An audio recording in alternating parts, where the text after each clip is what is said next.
The education system in Malaysia has a rich history, deeply influenced by the British colonial period. During the colonial era, education was provided to Malays, but with the purpose of producing low-level civil servants and not providing higher education. In the 1950s, 4 initial purposes were established for the development of the national education system in Malaya, which later became Malaysia. Today, education in Malaysia is divided into 2 types, national and private, with English and Malay as compulsory subject in private schools. National education is free, while private education requires school fees. The education system in Malaysia consists of 5 stages: preschool, primary school, secondary school, post-secondary school, and tertiary school. The emphasis is on the examination system, with a variety of unified exams to test students' academic ability, including the national exams such as SPM and STPM. However, there are still some issues in Malaysia's education system, such as the impact of multilingual education, which can result in high unemployment rates among fresh graduates who do not possess multilingual skills. In conclusion, Malaysia's education system has a rich history, influenced by the British colonial period, and is divided into 2 types of school with a focus on the examination system. Despite some challenges, the education system continues to evolve and improve to meet the needs of its students. I came across a recent article by Free Malaysia Today, where university quotas became a hot topic of discussion among students who want to pursue their tertiary education in local public universities. The writer stated that his younger daughter, who scored a CGPA of 4.0 and 9.2 points on her extracurricular activities score, was offered her 5th and last choice of university courses. He stated that she did not even apply for the top 3 universities, which are Universiti Malaya, Universiti Kebangsaan Malaysia, or Universiti Sains Malaysia, for fear of being rejected. She was only offered a course that was inserted for the sake of filling in all the slots. Students who go through this kind of situation can only make a choice to either study in a private institution or pursue something that is not in line with their dreams. The quota system in our education has been strangling our nation since the 1970s. However, people who can afford will send their children to private institutions or overseas to continue with their studies. Under the quota system, the top Malay students are identified early on and sent overseas to complete their studies. Those who remain have to compete against the best of all other Malaysian students who have scored and performed better than them. Local universities have also reduced or lowered their passing marks to allow for more students to pass, which has reduced the quality of our education. I believe that it is time we recognize that the policy has been slowly suffocating our nation, and also it is time for us to set our education system free. Recently, I bumped into an article which is from BBC about Malaysia University entry-level playing field. The picture shows Mr. Sobun Kang and Miss Hani Fahama both applied to government-funded medical universities. Mr. Saw was confident that this grade will allow him to become the first doctor in his family. He wanted to become a surgeon, especially specializing in oncology. He applied to medical school but did not get a single offer from any government-funded university. He felt very upset and frustrated because even he scored a perfect mark of 4.0 in his high school year exam. Meanwhile, Miss Hani achieved a cumulative grade point average of 3.75 out of 4, but recently accepted into medical school.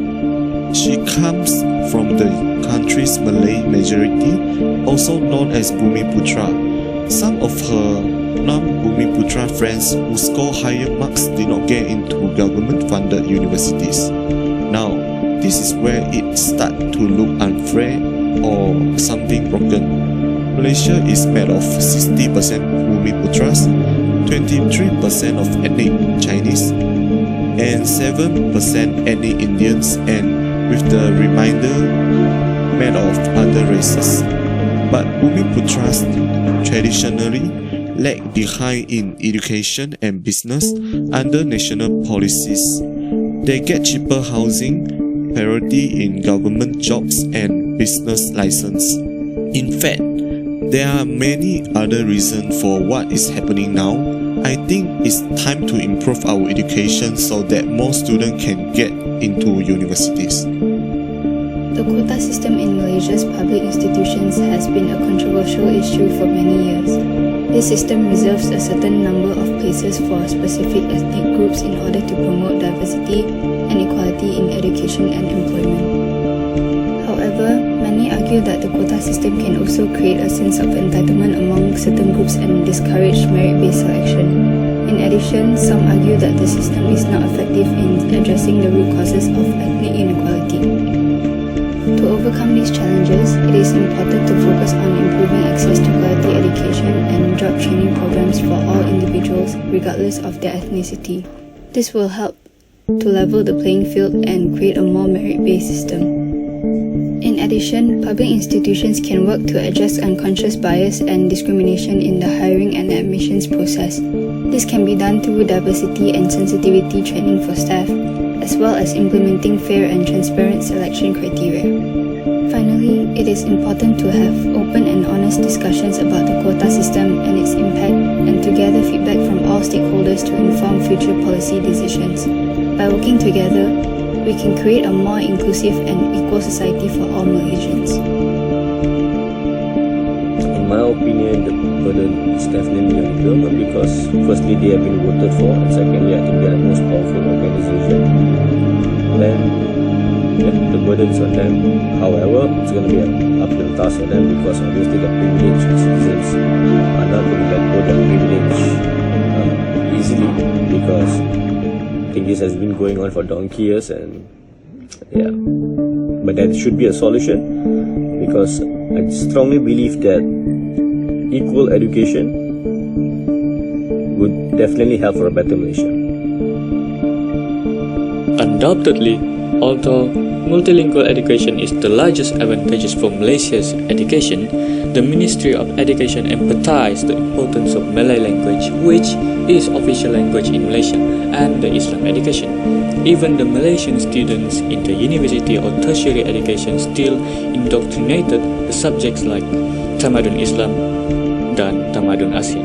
So this subject can be reduced and replaced with elective under technical and vocational education and training, which can benefit the students' future employment opportunities. The Ministry of Education should focus on talent education to avoid brain drain, as it can reduce the need for foreign workers in Malaysia and promote a sense of belonging among Malaysians. For instance, the Ministry of Education can provide more funding into the development of education. Meanwhile, it should pay attention into education underprivileged children to produce more generation that can contribute to society. Since the mission of Ministry of Education is developing the individual potential in spiritual, physical, emotional, and intellectual, it cannot just focus the individual's academic ability. It should also develop their soft skills, leadership, or others. In conclusion, although the goal of nation education is to produce generations that are knowledgeable, God-fearing, and well-behaved workforce to meet the needs of the growing nation, it provides the equal educational opportunities for each Malaysian.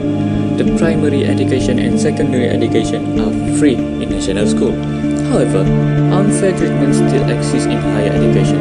For example, public school restrict the number of non-indigenous people, which will cause many people to lose the opportunity to receive higher education, and it also means that the country will lose many high-level talents. It is time that the Ministry of Education change the traditional education style into more flexible and don't only focus on the exams. Citizen social skills or soft skills also should be focused on. Therefore, the government should give an equal education to each ethnicity and and the public or national university should give equal rights to each person, as the excellence of the education system should be obtained by the person that gets high grade or have the high ability.